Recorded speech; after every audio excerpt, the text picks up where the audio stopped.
Masechet Nedarim Daf Samer Bet, on va commencer par Samer Aleph Amud Bet, au milieu de la page. Nouvelle Mishnah. Hada Katsir, Hada Batsir, Hada Masik. Eno Asur, Ela, Ad Sheyagia, Ze Haklal. Kol Shezmano Kavua, Ve'amar Ad Sheyagia, Asur Ad Sheyagia. Amar Ad Sheyehe, Asur Ad Sheyetse. וכל שאין זמנו קבוע, בין אמר עד שיהיה, בין אמר עד שיגיע, אינו אסור, אלא עד שיגיע. De quoi s'agit-il? On avait déjà vu qu'il y avait une différence entre le langage עד שיגיע ou עד שיהיה. Si quelqu'un, par exemple, disait « Je fais un neder pour m'interdire de manger des gâteaux, ou de boire du vin, jusqu'à Pessah, ou jusqu'à Sukkot. Est-ce que Pessah ou Sukkot sont inclus dans l'interdiction, ou sont exclus? Quand on dit Ad, c'est Ad Bichlal, Ad ve'Ad Bichlal, ou bien Ad ve'lo Ad Bichlal. Le Ad est inclus ou il est exclu? Alors on avait dit que Ad, c'est exclu. Ad Sheyagia, jusqu'à ce que Pessah arrive, eh bien quand Pessah est arrivé, finish, le Issour s'arrête la veille de Pessah, la veille de Sukkot. Mais s'il dit Ad Sheyehe Pessah, jusqu'à ce que ce soit Pessah, jusqu'à ce que ce soit Sukkot, ça veut dire jusqu'à la fin de Pessah, jusqu'à la fin de Sukkot. Ça, c'est ce qu'on avait appris précédemment. Mais maintenant, quel est le din si quelqu'un ne parle pas d'une fête qui a une durée fixe, comme les 7 jours de Pessah? Quelqu'un, par exemple, il dit « Je m'interdis de boire du vin ou de manger des gâteaux jusqu'à la saison de la vendange, jusqu'à la cueillette des olives, ou jusqu'à la moisson des céréales. Étant donné que ça peut prendre plus de temps ou moins de temps, ça veut dire qu'il n'y a pas de durée fixe. Eh bien, quand la personne dit jusqu'à cette saison, sa kavana c'est Ad Sheyagia, c'est jusqu'à cette saison, mais pas inclus. C'est-à-dire avant. Le Issour du Neder va s'arrêter la veille de la saison. Pourquoi? Étant donné que la durée de cette saison, c'est-à-dire de la vendange, de la cueillette des olives ou de la moisson des céréales, c'est quelque chose qui peut varier d'une année à l'autre, alors un homme, quand il s'engage pour une période, il s'engage pour une période délimitée, bien définie, qui est déterminé. Un homme ne s'engage pas dans du flou. Un homme s'engage dans du clair. Alors, ce qui est clair, par exemple, quand il va dire « Ad sheyehe Pessah », alors on a dit c'est jusqu'à la fin de Pessah. S'il dit « Ad sheyagia Pessah », jusqu'à ce que Pessah arrive, alors on a dit le neder s'arrête quand? La veille de Pessah. Mais s'il a dit « Ad sheyehe Pessah », jusqu'à ce que ce soit Pessah, dans ce cas-là, c'est jusqu'à la fin de Pessah que le Issour continue. Mais si une personne a pris comme référence une action, une opération qui n'est pas déterminée dans sa durée, comme par exemple la cueillette des olives, ça peut prendre plus de temps ou ça peut prendre moins de temps en fonction des années, des circonstances. Pareil, la cueillette des figues, la cueillette des raisins, n'est-ce pas, la vendange, ou la moisson des céréales, ou la cueillette des olives. Étant donné que la période de ces opérations de cueillette ou de récolte n'est pas définie, c'est élastique, ça peut être long, ça peut être court. Un homme ne va pas prendre comme référence quelque chose dont il ne connaît pas la nature. un homme préfère prendre comme référence des choses claires. Alors, la veille de la vendange, c'est clair, on sait quand ça commence, mais on ne sait pas quand ça termine. Pourquoi on sait quand ça commence? La date, elle n'est pas finie. D'accord ? C'est-à-dire, on sait quelle est la saison des vendanges. C'est quand la période des vendanges, tout le monde sait. C'est quand la période de la moisson, tout le monde sait. Ce qu'on ne sait pas, c'est combien de temps ça va durer. Eh bien, c'est la raison pour laquelle on dit que la personne se soit exprimée en disant « Ad sheyagia » ou qu'elle se soit exprimée en disant « Ad sheyehe », il n'y a aucune différence. C'est toujours avant. C'est jusqu'à. Jusqu'à exclu. Et pas jusqu'à inclus. Et alors, tout ce que je vous ai dit maintenant, ça va être écrit dans la Mishnah. Mishnah. Adha Katsir. Quelqu'un qui fait un éder jusqu'au Katsir. Comment on traduit Katsir, les amis? Moisson. Adha Batsir. Comment on traduit Batsir? Vendange. Qui est-ce qui peut me donner un passouk de la Torah où on voit que il y a le verbe livtzor par rapport au raisin. Hein? Et sefiach ketzirecha lotiktzor, vet inneve nezirecha lotivtzor. Alors juste pour vous rappeler qu'en hébreu, contrairement au français, les havdil, ben kodesh, lehol, nous avons un verbe pour la cueillette et la récolte de chaque élément. Exemple. Comment on dit pour les céréales? Quel est le verbe qu'on utilise pour la moisson des céréales? Le verbe liktzor. Pour la cueillette des raisins. Comment on dit? Livtzor. Comment on dit pour les dattes? Ligdor. Comment on dit pour les olives? Limsok. Comment on dit pour les figues? Liktzotz. Ouais. Alors, voyez-vous, c'est pas le même verbe qui est employé pour ces différentes cueillettes. Alors c'est pour cela que vous voyez ici comment la Mishnah a été précise. Regardez. Adha katsir, adha batsir, adha masik, eno asur, ela ad sheyagia. Si le bonhomme a fait un éder pour s'interdire de manger du gâteau ou de boire du vin jusqu'au katsir, alors encore une fois, et désolé de l'interrogation orale, comment je traduis katsir? Moisson, jusqu'à la moisson. Ou bien adabatsir, vendange, adamasik, la cueillette des olives. La cueillette des olives, limsok. Eno asurela adcheagia. Même s'il a dit adcheyehe, eh bien c'est jusqu'à exclu, et non pas jusqu'à inclus. C'est ça la différence. Zehaklal. Et la Mishnah maintenant nous donne le principe. En fait, ce principe, il s'applique aux deux Mishnayot. Mishnah précédente et cette Mishnah. Zehaklal.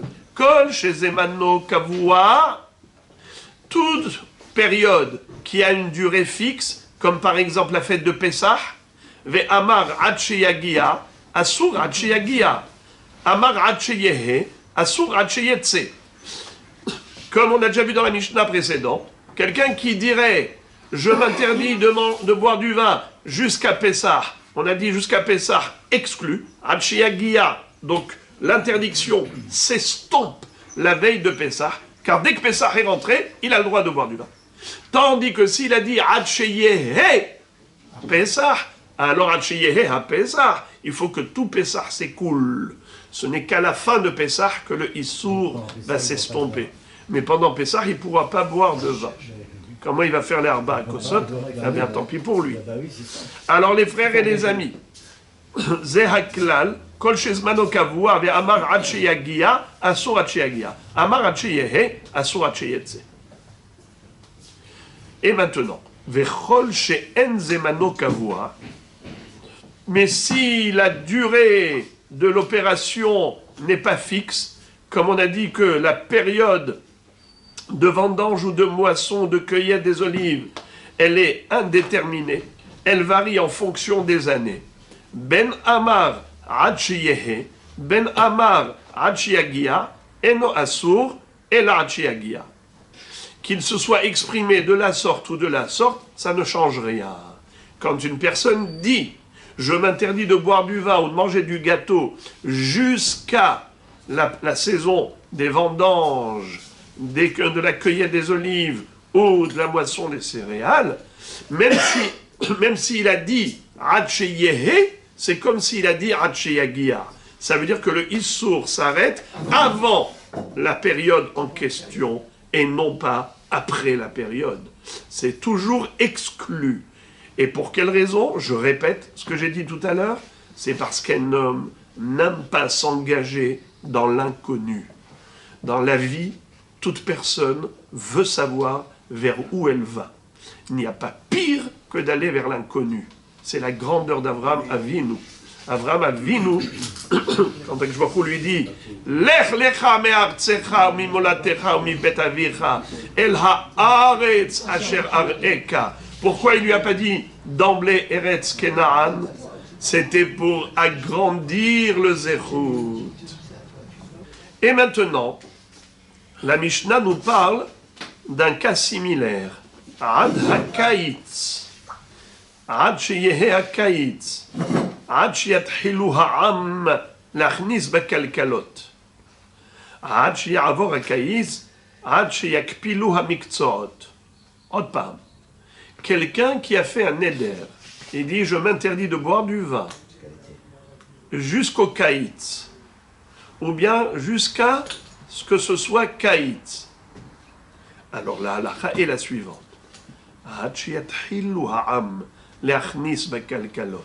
C'est-à-dire, l'interdiction, elle n'aura lieu que jusqu'avant le moment où les gens mettent les figues dans les corbeilles. Mais s'il dit « Ya'avor akaït » jusqu'à ce que le kaït passe, alors dans ce cas-là, « kapelu hamiktsot » jusqu'à ce que les gens vont plier les miktsot.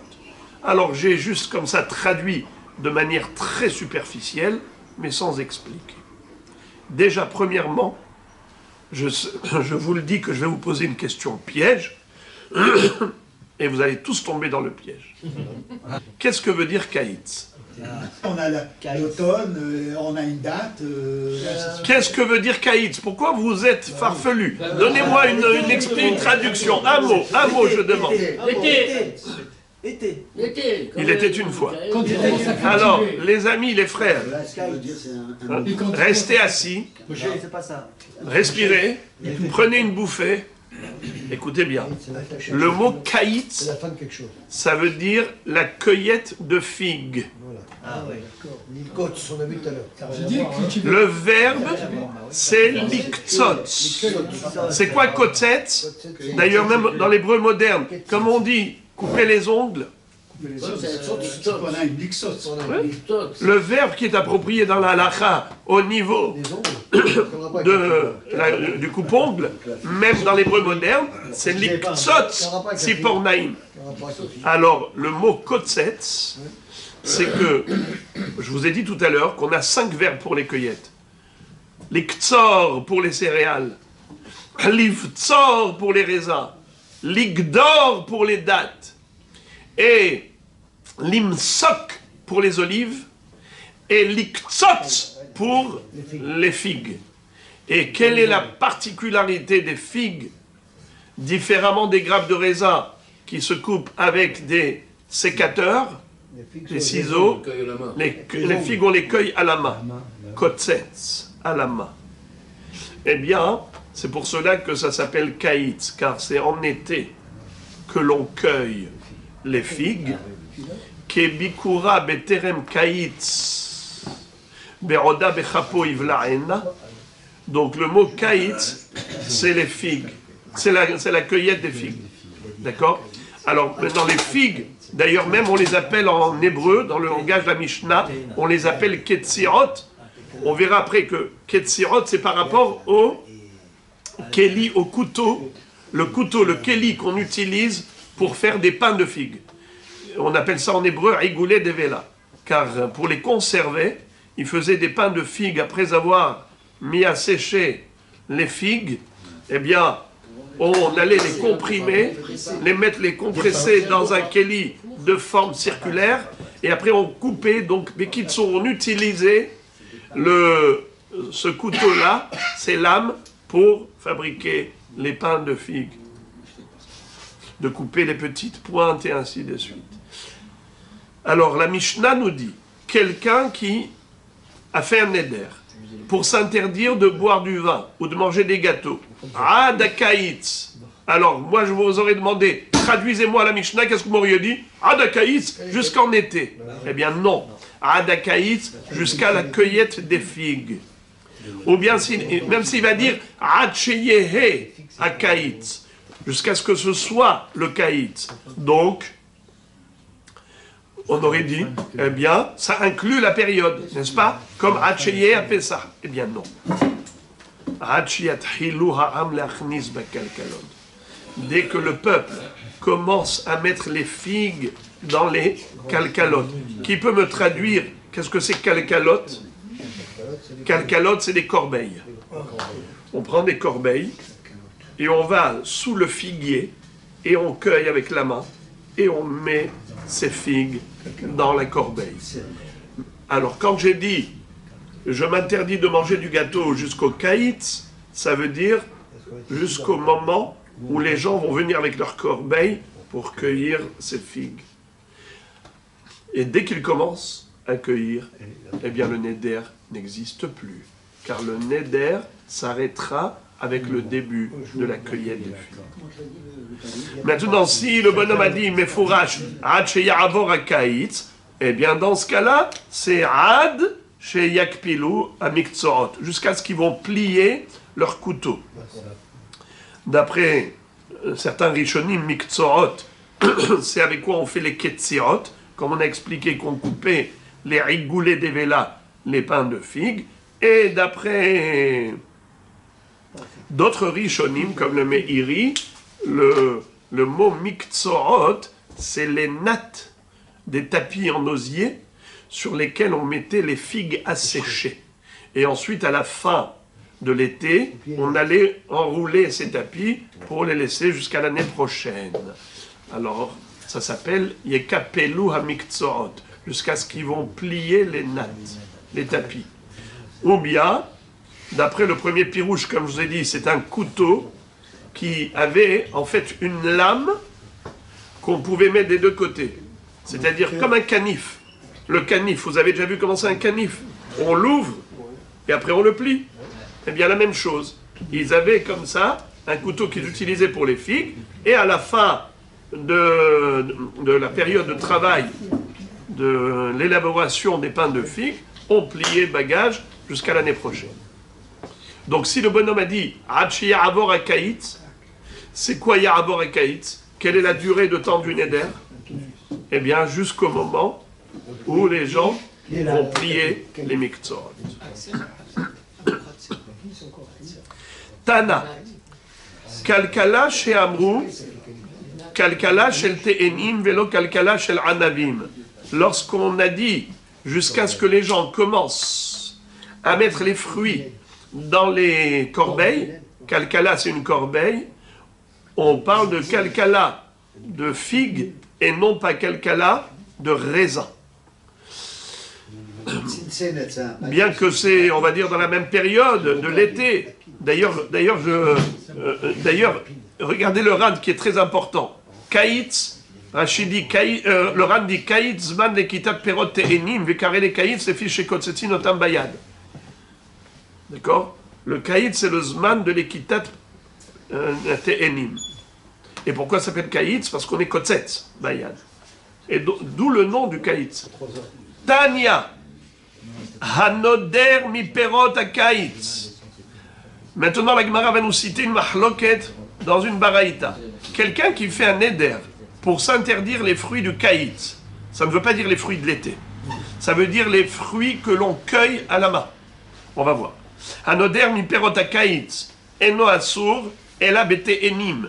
L'interdiction n'aura lieu que par rapport aux figues, car ce sont les fruits que l'on cueille avec la main. Rabban Shimon Gamliel Omer, Anavim bichlal te'enim. Rabban Gamliel va dire que cet homme n'aura pas le droit de manger non plus des raisins, pas seulement des figues. Maïtaman et Tanakama. Quel est l'objet de leur mahloket? Pourquoi Tanakama dit que les raisins ne sont pas inclus dans le kaït, alors que Rashbag dit que oui? Réponse. Kasavar te'enim mikatsetsan beyada. Anavim lo mekatsetsan beyada. Rabban Shimon Gamliel Savar, Anavim name kimeradedan mekatsetsan beyada. C'est-à-dire, le Tanakama dit, le mot kaït c'est l'iktsotz, et l'iktsotz c'est spécifique à la cueillette à la main. Eh bien, il n'y a que les figues que l'on cueille à la main. Les raisins, ça se coupe avec des sécateurs, des ciseaux, parce que la branche, elle est dure. Tu ne peux pas le faire avec la main pour cueillir une grappe. Tu ne vas pas cueillir une grappe à la main. Il faut quelque chose de dur, comme des ciseaux. Tandis que Rabban Shimon Gamliel dit, c'est vrai, quand les fruits sont frais et que les branches sont dures, mais lorsque le temps passe et le soleil fait sécher la branche, alors après, elle se casse facilement et on peut cueillir la grappe avec la main. C'est la raison pour laquelle il dit que ça peut rentrer dans le verbe de l'iktsotz, de cueillette à la main, et par conséquent, un homme qui s'interdit un éder, de boire du vin par exemple, ou de manger des gâteaux, jusqu'au kaït, eh bien c'est pas seulement te'enim, c'est même anavim d'après lui, ou quelqu'un qui s'interdit carrément de manger des fruits de kaït, selon Rashbag, il n'aura pas le droit de manger ni figues, ni raisins, car même les raisins, à un moment donné, ils se cueillent à la main. C'est le kaït. Nouvelle Gemara. Si le bonhomme a dit, alors ici, regardez comment c'est écrit dans le Lachon, dans le Mishnah c'est écrit Yekpilu avec Kouf, et dans la Gemara c'est écrit avec Kaf. C'est la même chose, Sirpelu, Bishikaplu. Ouais. Mais apparemment c'est la même. Les kapel avec Kouf, c'est plié. Et l'ikfol, c'est doublé. Oui. Mais quand on prend par exemple, je vous demande de doubler, qu'est-ce que vous faites? Vous pliez. Donc ça donne le même résultat. Mais c'est vrai que c'est deux racines de mots. Kefel et kipoul. Mais même le kefel, c'est doublage, ça se fait en pliant. Où c'est que c'est pas écrit? C'est écrit avec le couf, pareil. Hein. Dans la Gemara, Chez Yakpilou, il y a avec un couf. dans la Gemara, comment c'est écrit? La dernière ligne de la Gemara, comment c'est écrit chez vous? Avec un kaf et un kamatz. Avec un kaf. Dernière Yakpilou avec un ligne, café. Tana, Hachi Kapelou avec un kaf. Vous savez quoi? On va vous rappeler le Rashi dans Parashat Hayet Sarah. La Torah dit que Sarah a vécu 100 ans, 20 ans et 7 ans. La Gemara dit, pardon, Rashi dit, pourquoi tu dis 100 ans et 20 ans? C'est pour dire qu'à 100 ans, elle était aussi pure de faute qu'à l'âge de 20 ans, puisque Hachem ne juge pas un homme jusqu'à l'âge de 20 ans. Comment on dit 100 en lettres, en valeur numérique? Kouf. Comment on dit 20? Kaf. Rachid dit bat kouf, ke bat kaf. À kouf, c'est comme à kaf. Alors, Hachi Avor Akaït, c'est juste pour représenter. Hachi Avor Akaït, Hachi Irpelu Amaktsouot. Jusqu'à quand dure le neder? S'il dit jusqu'à ce que passe le kaït, eh ben c'est jusqu'au moment où on va plier les miktsorot. Et comme je vous ai dit, mahloket rishonim, qu'est-ce que ça veut dire miktsorot? D'après certains, miktsorot, c'est les canifs que l'on plie, c'est-à-dire des couteaux qu'on pouvait plier. Et pour le meiri, il s'agit des nattes où on mettait à sécher les figues et qu'on pliait et qu'on roulait à la fin de la saison. Tana, hukpelu, rov amiktsorot, mutarot, mishum gezel, upturot, minama asrot. La Baraïta nous enseigne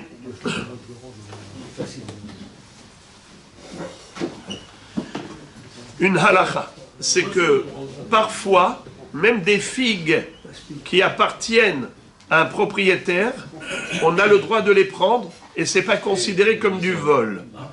Quand est-ce? Ukpelu rov amiktsorot mutarot. Mutarot mishum gezel. À partir du moment où la majorité des canifs, des couteaux, ont été pliés, les sécateurs, tout, à partir du moment, pas les sécateurs, les couteaux avec lesquels on faisait les pains de figues ont été pliés et rangés jusqu'à l'année prochaine, ça veut dire que ça y est, le travail des figues est terminé. Si le travail des figues est terminé, ça veut dire que le propriétaire abandonne le reste des figues. S'il abandonne le reste des figues, eh bien c'est hefker. Si c'est hefker, donc il n'y a pas de gezel. Celui qui veut s'en servir, bechavod. Deuxième incidence halachique, c'est qu'on n'a même pas besoin de prélever le maaser de ses fruits.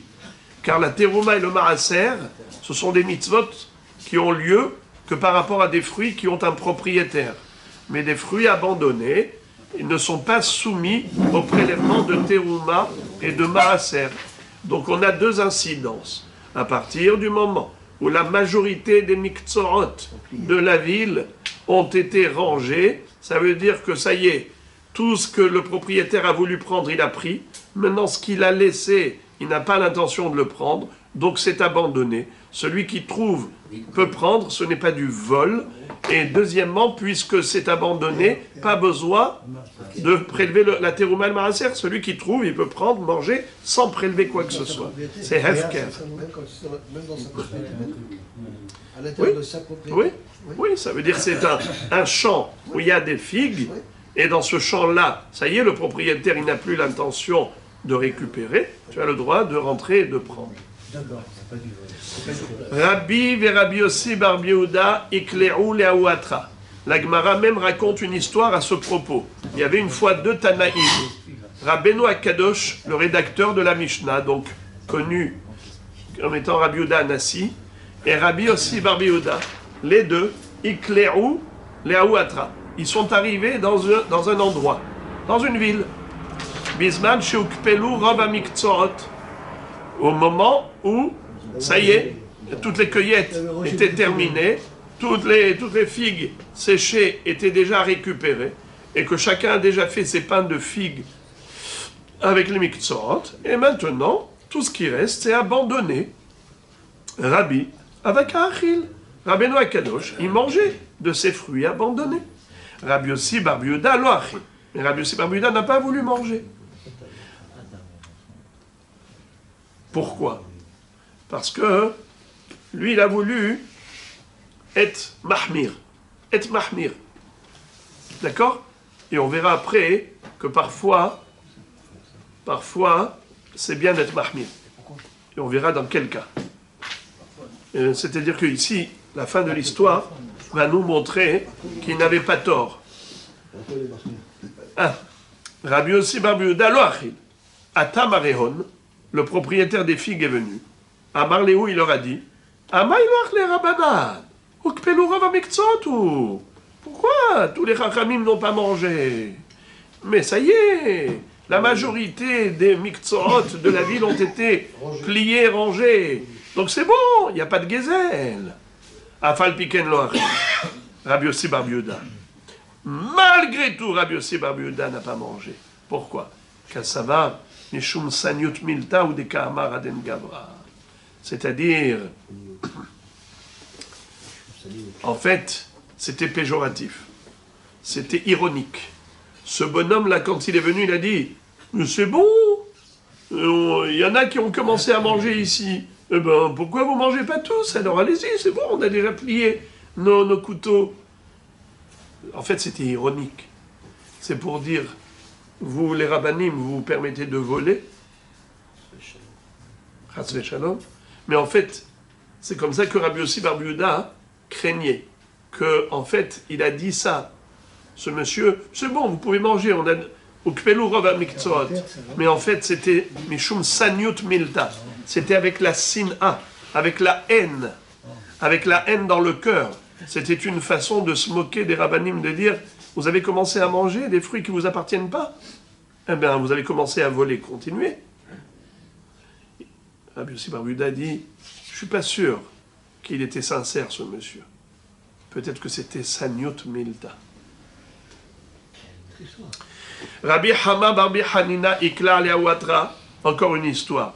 Rabbi Hama Barbi Hanina est arrivé dans un endroit, Bisman Shukpelu Rav Amiktsoot, à un moment où on avait déjà plié tous les couteaux ou toutes les nattes en fonction des pirouchim qu'on a cités tout à l'heure. Avak Achil, donc il a mangé des figues. Yaïv le Shamaï, il en a donné à son shamash. Lo Achil. Le shamash, il a voulu être mahmir plus que son rav. Amarle, Echol, mange. Kach Amarli Rabbi Ishmael Barbi Yossi Mishum Aviv.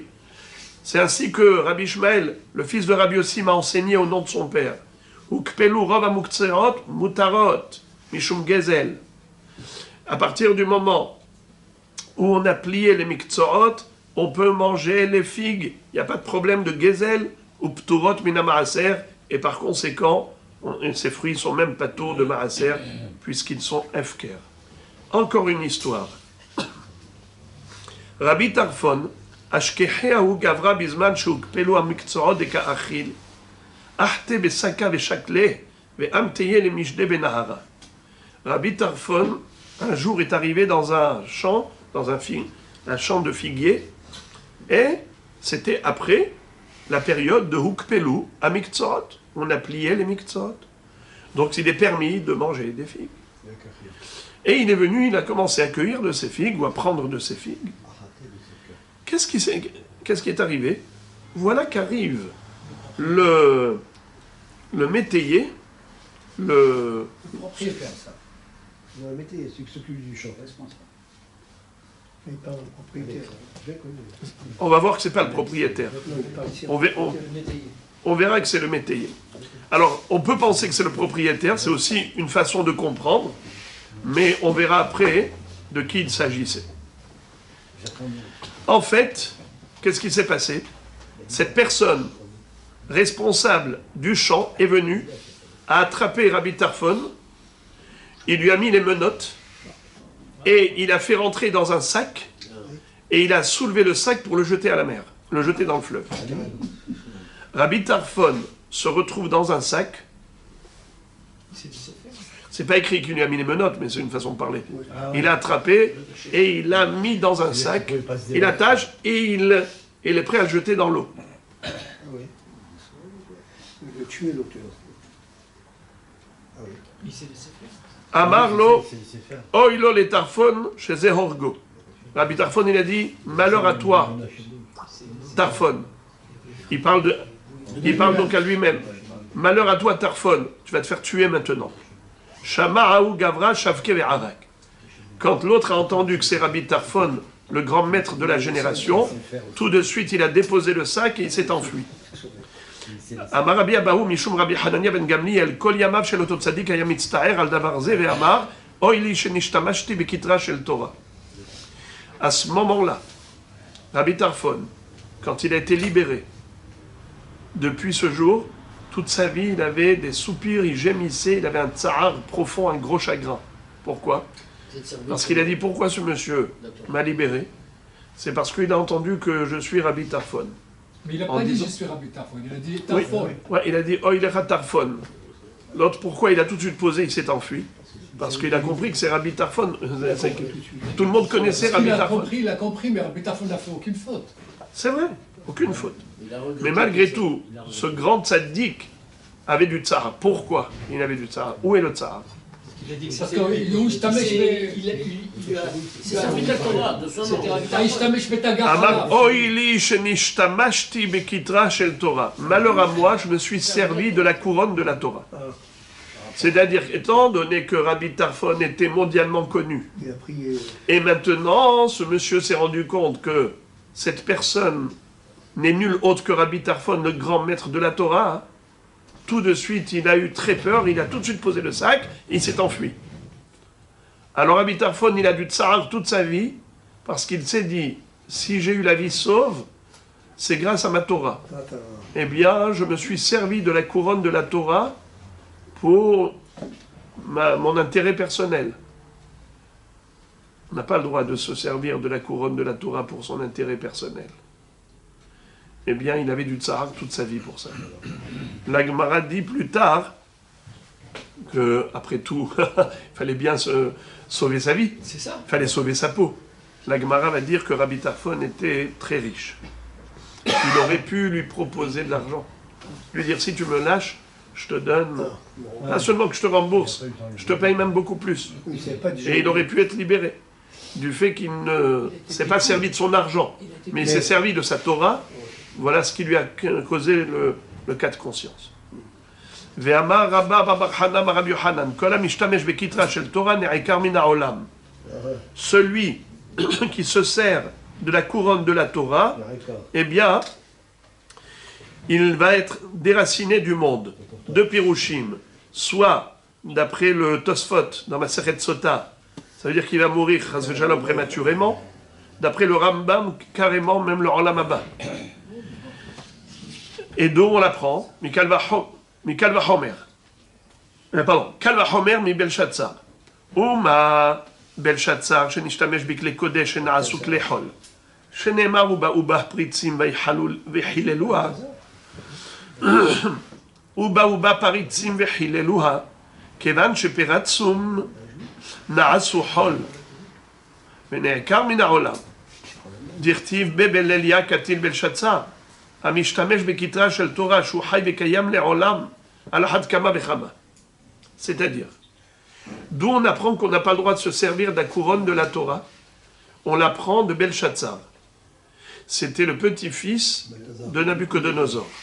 Vous savez qu'il y avait 3 rois qui ont dominé l'ensemble du globus.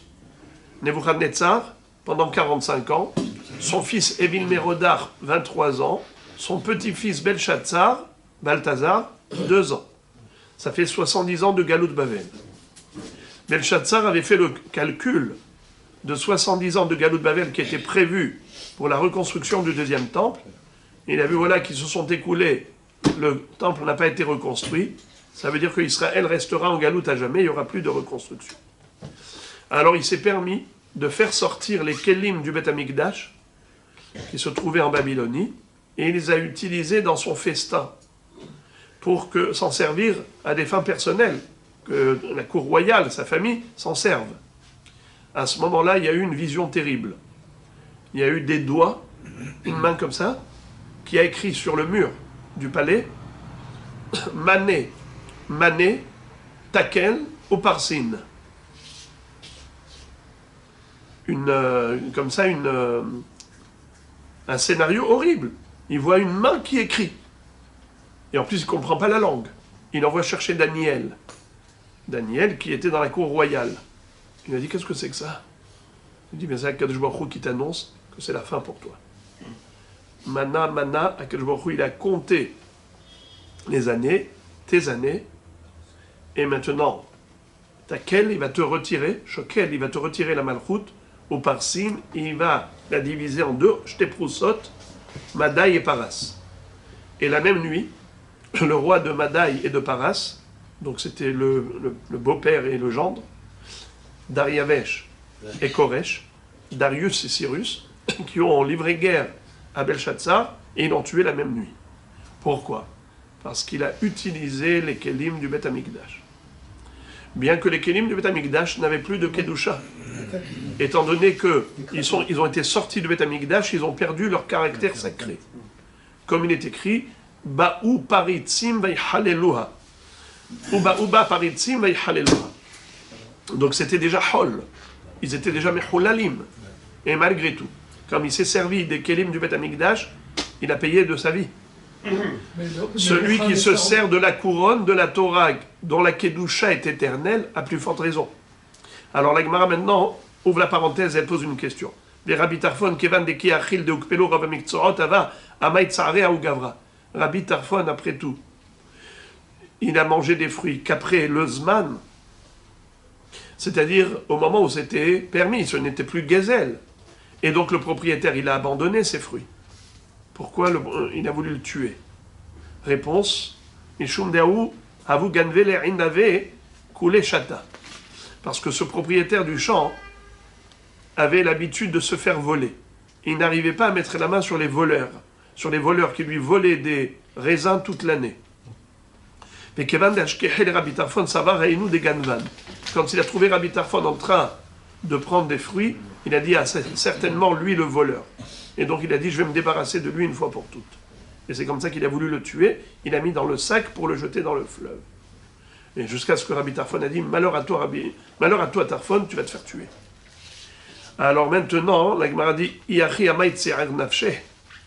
pourquoi Rabbi Tarfon avait un cas de conscience? Après tout, il s'est sauvé la vie, il a échappé au danger mortel, il avait besoin, c'est tout à fait normal. Ah, il s'est servi de la couronne de la Torah, mais c'était pour se sauver la vie. Pikuach nefesh doché kol la Torah. Réponse, Mishum de Rabbi Tarfon ashir gadol hava, ve'avalei lefaiso bemamom bedamim. Étant donné que Rabbi Tarfon était très riche, il aurait pu se servir de son argent plutôt que se servir de sa Torah.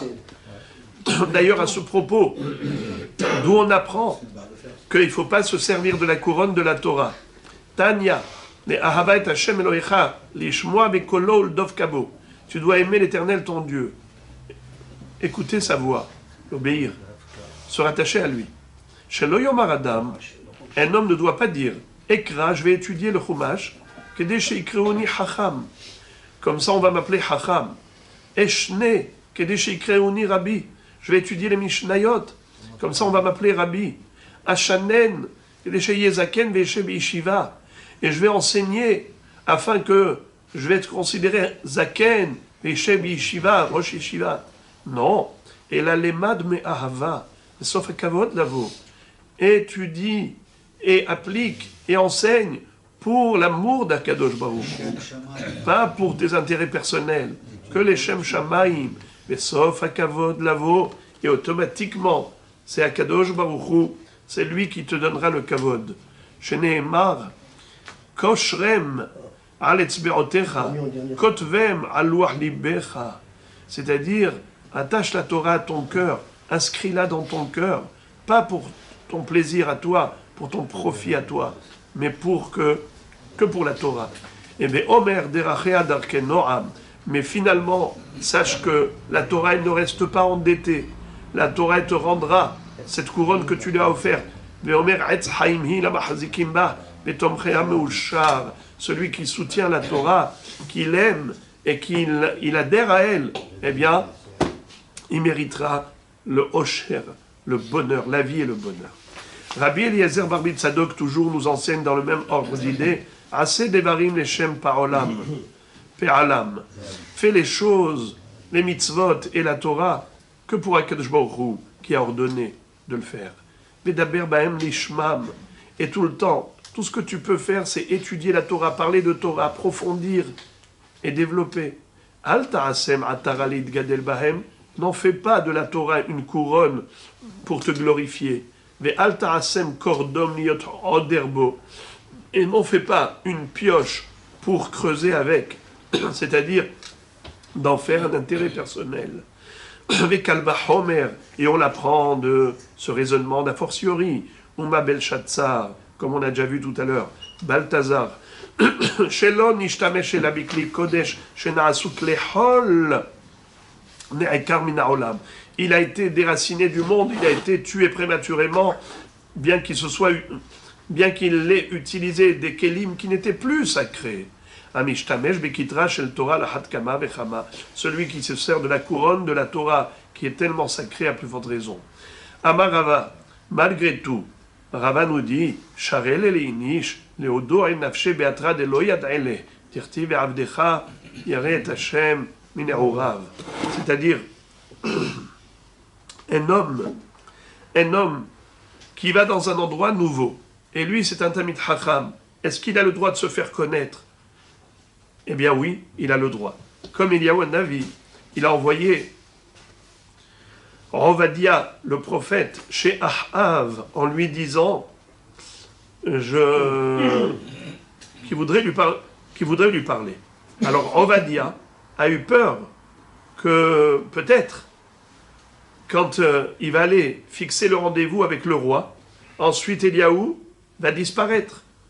Alors il a eu peur d'être ensuite en tort vis-à-vis de Ahav. Ahav va croire qu'il se moque de lui.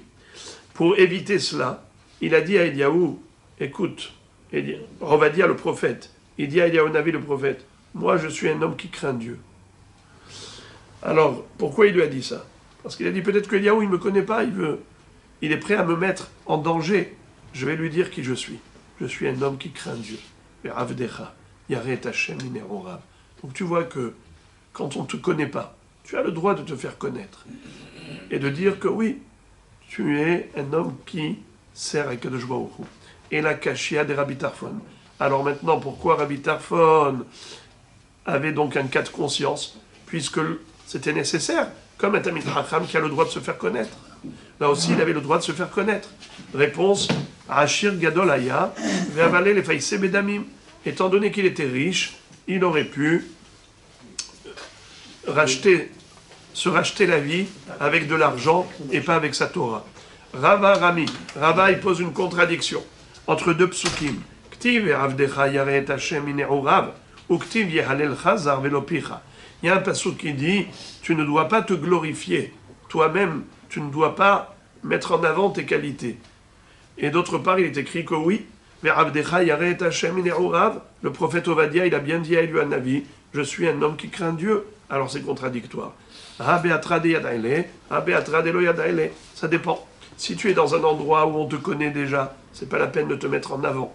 Si tu es dans un endroit où on ne te connaît pas, tu as le droit de te mettre en avant. D'ailleurs, le marcha explique, Yalel Chazar, Velo Picha. Les autres parleront de toi. Yalel Chazar, s'il y a des éloges, eh bien ça viendra des étrangers. Sinon, toi-même tu pourras le dire. Mais où? Dans un endroit où on ne te connaît pas. Amar Rava, Charé les Tsurva Merabanan, les Memar, Tsurva Merabanan Ana, Charoulit Egrai Berecha, Dirtiv Ubne David, Kohanim Ayu, Ma Kohen, Notel Barosh, Aftamit Chacham, Notel Barosh. C'est-à-dire que, bien qu'on ait dit qu'on n'a pas le droit de profiter de sa Torah, mais si par exemple, quelqu'un, il va au Beddin, ou il va à la Kupat Holim, si on peut ainsi dire, et il y a la queue, il a le droit de dire, écoutez, je suis Tamid Chacham et c'est moi qui c'est le premier. La priorité. La priorité. Pourquoi? D'où on l'apprend? On l'apprend de la comparaison qui est faite entre le Talmid Chacham et le Kohen. Comme le Kohen Notel Barosh, comme le Kohen, il reçoit la part prioritaire, c'est lui qui monte le premier qu'on va voir, c'est lui qu'on invite toujours le premier, le Kohen. Ainsi, le Talmid Chacham, il est comme un Kohen. D'où on l'apprend, Ubne David, Kohanim Ayu. Les enfants de David n'étaient pas des Kohanim, puisque David Amelech, il était du Shevet Yehuda, il n'était pas du Shevet Lévi. Alors comment ça se fait qu'on les appelle Kohanim? Comme c'était des Talmidei Chachamim, ils avaient le même statut que le Kohen. Ve Kohen Minalan. Et d'où on apprend que le Kohen lui-même, il est prioritaire. Dirti ve Kidashto, tu dois le sanctifier, qui est lechem Elohecha ou makriv, kadosh yelach. Car il sacrifie le pain d'Hachem, c'est-à-dire les korbanot, tu dois le considérer sacré. Vetana de Rabbi Ishmael, ve Kidashto, chol davar shebigdusha. Liftoch rishon ou levarech rishon velitol mana yafa rishon. C'est-à-dire, s'il s'agit de Kriyat Torah, c'est lui qui monte le premier. S'il s'agit de Birkat Amazon, alors c'est lui qui va faire Birkat Amazon pour acquitter tout le monde. À l'époque, c'est comme ça qu'il faisait. C'est pas que chacun faisait Birkat Amazon comme aujourd'hui. Il y en avait un qui acquittait toute la Serouda. Aujourd'hui, c'est le Zimoun. Alors on donne le Zimoun à faire au Kohen. Velitol mana yafa rishon. Ou bien si par exemple, il s'agissait, par exemple, on est à la boucherie. On demande au boucher, voilà, nous deux, on va prendre un quartier. Alors maintenant, le quartier, on le coupe en deux. Parfois, le quartier, il y a un côté qui a l'air plus intéressant que l'autre. Qui va choisir? Oui. Qui va choisir? On ne va pas faire pile ou face. Si le Kohen est là, le Kohen est choisi. Il dit, moi, je veux cette moitié-là. C'est pas dans le sens que... Manayafa. Eh bien, c'est pareil pour le Talmid Chacham. On lui donne la possibilité de choisir Manayafa. C'est pas dans le sens que quand on sert à table, il y a plein de monde. On nomme d'abord au Kohen, c'est lui qui choisit le premier. Ça aussi, bien sûr, c'est pareil, c'est exactement pareil. C'est pas marqué quelque part que Kohen Amahar et Talmid Chacham, Un Cohen Gadol, mais avant. Ça, c'est déjà autre chose. Maintenant, vous parlez de la question si j'ai un Talmid Chacham et un Cohen. Jusqu'à présent, on a parlé du Cohen. On a parlé du Talmid Chacham. Et on a dit qu'un Talmid Chacham, c'est comme un Cohen. C'est-à-dire qu'il faut lui donner Rishon. Maintenant, la question est de savoir si on a les deux ici. Et on a le choix entre le Cohen et le Talmid Chacham. Afilo Amaharet, c'est vrai chez un Cohen. Mais c'est pas le sujet là. La Gemara, dans ma Sechet, Baba Kama Daflamet Het, aussi dans ma Sechet Orayot, la Gemara nous dit qu'un Talmid Chacham, c'est plus qu'un Kohen Gadol. Gadol, Talmid Chacham, pardon, Talmid Chacham, Adif mi Kohen Gadol. Afilou Mamzer, Talmid Chacham, Adif mi Kohen Gadol Amaaretz. Même si c'est un mamzer qui est au plus bas de l'échelle hiérarchique dans le monde juif, eh bien, si ce mamzer est Talmid Chacham, il est supérieur dans son niveau, dans son statut, à un Kohen Gadol qui est ignorant. D'où on apprend de quel pasouk? Shene Emar, Yekarahi mi peninim, bechol hafatzim lo yishvu ba. Yekarahi mi peninim. La Torah, elle est plus précieuse que des perles, peninim. Mais peninim, c'est la contraction de deux mots. Lifnai velifnim. C'est qui rentre le jour de Kippour, lifnai velifnim, à l'intérieur de l'intérieur, dans le Kodesh HaKodashim. C'est le Kohen Gadol. Yekarahi mi peninim. La Torah, elle rend la personne plus précieuse que le Kohen Gadol chez Nichnas lifnai velifnim. Pourquoi la Gemara prend le lachon de Kohen Gadol Amaaretz? On n'a jamais eu Kohen Gadol Amaaretz. Bien sûr qu'on a eu. À l'époque du Baït Sheni, il y en avait 300. Non, ils achetaient. Justement. Mais ils étaient Kohanim. Ils achetaient la Keuna Gdola. Mais c'était des Kohanim, c'était pas des Israélites. Amarava. Charele le Tsurva Merabanan le Memar. Lo Yaivna Karga. Un Talmid Chacham n'a pas besoin de payer les impôts. Il n'a pas besoin de payer les taxes. Hors taxes. Charele le Tsurva Merabanan le Memar. Lo Yaivna Karga. Le Talmid Chacham a le droit de dire, moi je ne paye pas les impôts. Dirtiv, comme il est écrit à propos du Talmid Chacham, Minda, Belo, Vahalach, la Shalit le Mirma, Alehom. Lui-même le roi, alors, une fois on voit ici que c'est le roi Koresh, une fois on voit que c'est le roi d'Ariavesh, et d'après d'autres, c'est que les Rishonim, il y en a un qui dit Koresh, l'autre dit d'Ariavesh, l'autre dit Artashasta. Alors, Behemet, si tu regardes la Gemara dans Masechet Rosh Hashanah, tu vois que ces trois noms ont été donnés au même roi. Ou Koresh, ou Dariavesh, ou Artashasta. En tout cas, lui-même, il a dit d'exempter des impôts les Talmidei Chachamim. Le kavod qu'il avait, un roi Goy, le kavod qu'il avait pour les Talmidei Chachamim. Il a dit, eux ne payeront pas les taxes. Ni la taxe de Minda, ni la taxe de Bélo, et ni la taxe de Halach. Alors c'est quoi ça? Amar Abiouda, Minda Zumenat HaMelech, c'est-à-dire les impôts sur l'immobilier. Bélo Zukesef Gulgalta, c'est-à-dire le blue. Le blue, il y a un bleu sur l'essence. C'est-à-dire, c'est les impôts personnels. C'était la goulgolette, masse la goulgolette. Chaque personne devait donner au roi un impôt spécial. Alors il y avait des impôts par rapport aux biens immobiliers, les karkaot, et par rapport aussi aux gilgolet. Et aussi halach, zo arnona. C'est quoi la arnona? Alors arnona, c'est Serouda Belachon Yavan. Regardez ce que dit le Ran. Quatrième ligne du Ran en haut.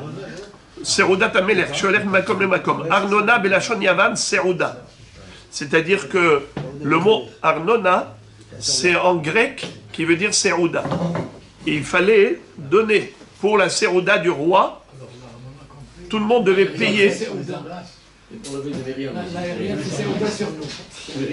Eh bien, le Talmid Chacham, il a le droit, il est dispensé. Il y a ceux qui disent que Arnona, c'est la chon Shutfut, la chon Acher, Shutfut, chez Eshto la Melech Babehemot, c'est-à-dire qu'il faut donner une partie prélevée de ses troupeaux pour le roi. Comme Arnona, c'est la chon Shutfut, mais dire-t-il qui Arnon, Gevul Moav, Ben Moav ou Ben Aemori. Donc Arnon, ça veut dire association. Le roi, il est associé dans ton troupeau, dans le sens où tu dois reverser au trésor royal une partie de ton troupeau. Alors le Talmid Chacham, il n'est pas tour de tout ça. Et c'est pas considéré comme étant profiter de la couronne de la Torah, car ça s'appelle pas gagner. C'est juste éviter une perte. Ve'od ve'amar Rava, sharele tzora merabanan lememar, avda denura ana, lo yaivna karga, maïtama, le'avru he'aria mineka amar.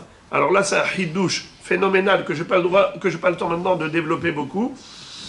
C'est que il a le droit de dire au percepteur qui est un idolâtre, il lui dit, moi je suis le serviteur du curé qui est le serviteur du feu.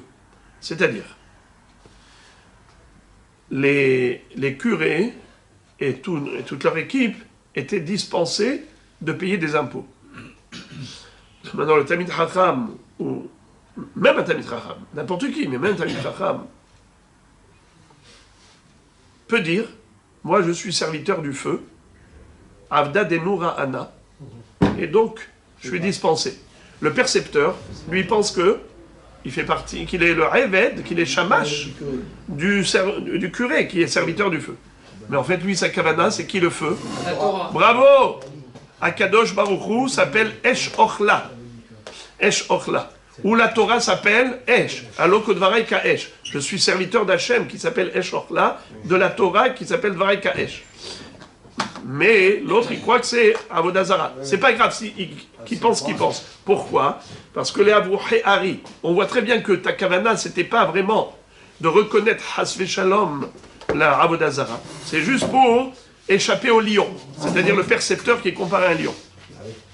Ravashi, Havale Awabba, Ravashi avait une forêt, Zabne et les Benoura, et il a vendu à ces gens qui étaient serviteurs de Avodazara, et pour eux c'était qui leur Avodazara? Le feu. Le feu c'était leur dieu. Amar les Ravina les Ravashi, Aïka l'ifni hiver le titan mirchol. Ravina dit à Ravashi, comment tu leur vends du bois? Mais eux ils vont l'utiliser pour ensuite allumer dans leur temple d'idolâtrie, puisqu'ils servent le feu. Amar les Rov Etzim et Asakaninu. Il dit, en général, le bois que l'on vend dans le commerce, c'est pas fait pour la Avodazara, c'est pour la cheminée, c'est pour le fourneau. Nahon, maintenant,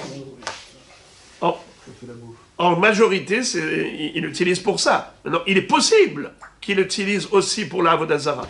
Mais moi, quand je vends pour ce qui est l'utilisation générale. Et en général, Rov Etzim, la majorité des bois, sont utilisés pour la Hasaka, que pour la cheminée, le fourneau. Donc il n'y a aucun problème de l'ifner hiver, le titan mirchol, l'interdiction de mettre un obstacle devant l'aveugle, c'est-à-dire l'interdiction de faire fauter une personne. Même si c'est un goy, on n'a pas le droit de faire fauter un goy. Par exemple, le goy, tu lui donnes la Avodazara à faire, c'est assour. Ça fait partie des 7 mitzvot noachid. Ou bien par exemple, on n'a pas le droit de donner de la viande de Ever Minachai. Par exemple, il prend un lapin qui est vivant, il coupe la patte du lapin et il met à cuire et il lui donne au goy. Même le goy n'a pas le droit de manger de la viande qui a été prise d'une bête vivante. Même si après tu la cuis, mais il faut d'abord tuer la bête avec un pistolet. Dans le sens où, même s'ils ont le droit de manger du lapin, ils n'ont pas besoin de shrita, mais ils n'ont pas le droit de manger de Ever Minachai. Et si toi tu lui donnes, eh bien toi tu es en infraction. L'ifner hiver, le titan mirchol, ne met pas d'obstacle devant l'aveugle. Il lui a dit, je ne mets pas d'obstacle devant l'aveugle. C'est pas moi qui lui ai dit d'utiliser ce bois pour la Avodazara. Moi, je donnais du bois pour l'utilisation générale. Après, il fait ce qu'il veut avec. Donc, il n'y a pas de issour de l'ifner hiver.